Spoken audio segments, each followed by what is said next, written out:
Sister asked a question that there was an article that came in Times of India, Hazrat Aisha, may Allah be pleased with her. Her age was 19 and not 9 when she got married. Can I throw some light on that? If you read the hadith in Bukhari which says that Hazrat Aisha, may Allah be pleased with her, she was married to the Prophet at the age of 6 and the marriage was consummated at the age of 9.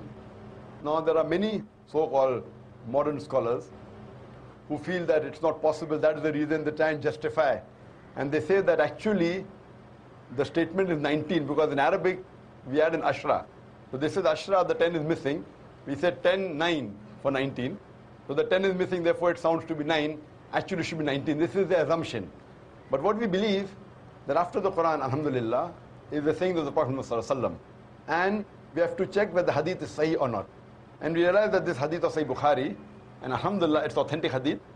But how can we logically prove today?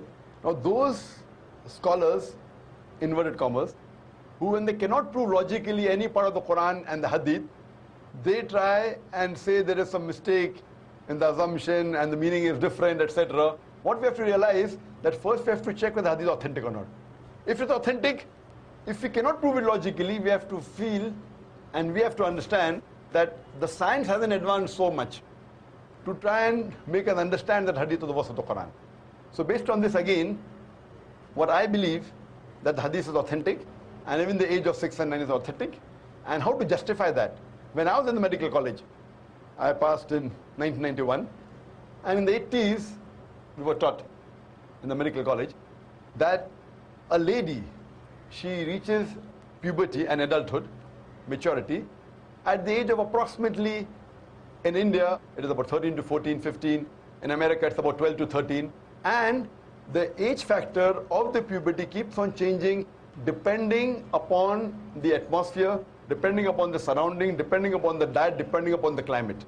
Today medical science tells us that closer to the equator, the age of puberty is earlier. This is one point of it. And today after science advance, we have come to know that because of the change in the atmosphere and the surrounding and the diet itself, today in America, as well as in India, there are cases in which there are sisters, mashallah, girls, at the age of 10, they reach puberty. They start having menstrual cycle. And today medical science tells us that if any lady starts the menstrual cycle, at the age of 10, it is nothing unique. It's quite common. Though the age of menstruation today has become a bit less, approximately 12, 13, 14. But even if a girl starts menstruating at the age of 10, even 9, it's nothing to be alarmed of. If the age of menstruation is below the age of 9, then there is a concern. So based on this scientific fact that we have come to know today, according to the Islamic Sharia, moment a lady reaches puberty and a gent reaches puberty, they can marry. Every country has its own law. For example, the law of India is that when a girl reaches the age of 18, they can marry. The law in USA is at the age of 16. The law in Indonesia is 19. So for example, if a couple get married in America who are of the age of 16, so in America it's legal, but in India it's illegal. Now why has India chosen 18 and America chosen 16, we don't know. And there is a state in America called Texas, where coming down generations that it's common to marry early. So therefore in Texas state alone, even if the girl or the boy, they are of the age of 14, they can marry, it's legal. So there's a separate law for Texas because that's the society. So at the age of 14, if a girl or boy living in Texas marries, it's legal. What's illegal in India is legal in America. What is legal in India is illegal in Indonesia or Malaysia.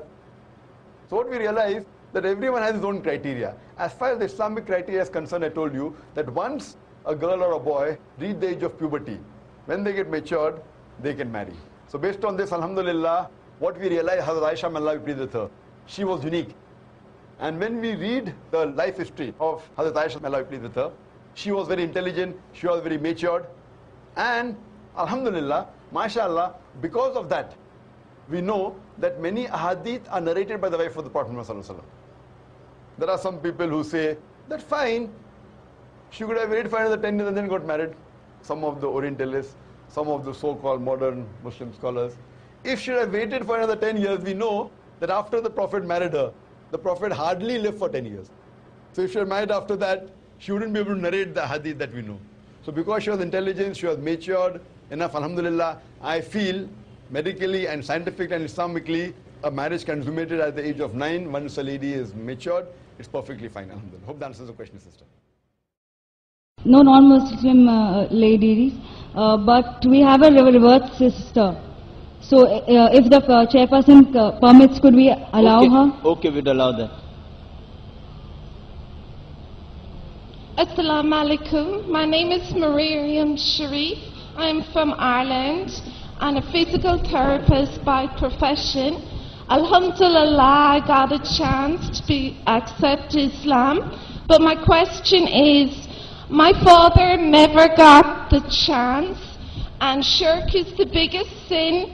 And I want to know if there is a specific dua or something I can read on his name so that his sin will be forgiven. Sister asked a question that alhamdulillah she had accepted Islam, and she says that unfortunately her father, he died as a mushrik. So can I read any dua, anything in his name so that sin can be forgiven? Sister, the Quran says in Surah Nisa chapter number 4 verse number 48, Surah Nisa chapter number 4 verse number 116, that if Allah pleases, He may forgive any sin, but the sin of shirk, He will never forgive. Because a person who has done shirk has committed the most heinous sin. So except for shirk, any other sin, if the person is doing shirk and before he dies, if he repents, inshallah Allah will forgive. But if he dies as a mushrik, he is destined for hell. There is no other option. And this is also narrated in the Quran. When Ibrahim, may peace be upon him, Prophet Ibrahim, when he prays for his father, who was a mushrik, then a verse was revealed that when the person is alive, you can ask Allah to give hidayah to your parents, to your father, to your mother, to your brother. May Allah guide them to the straight path. But if they die as a mushrik, and if you know they died as a mushrik, you cannot pray for them. You can only pray that, oh my God, oh my Lord Allah, make from my offsprings Muslims who will submit their will to Allah. And this is the dua of Ibrahim alayhi salam. His father also was a mushrik. But he does a dua in Surah Hajj, chapter number 22, the last few verses. He prays that make my offsprings those who would submit their will to Allah, who will be Muslims. And we find that both his children, Ishmael alayhi salam and Ishaq alayhi salam, both of them became messengers of Allah subhanahu wa ta'ala. So what I request to you, sister, you make a dua to Allah subhanahu wa ta'ala that may your offsprings be the one who will submit their will to Allah and be on the straight path. Hope that answers the question.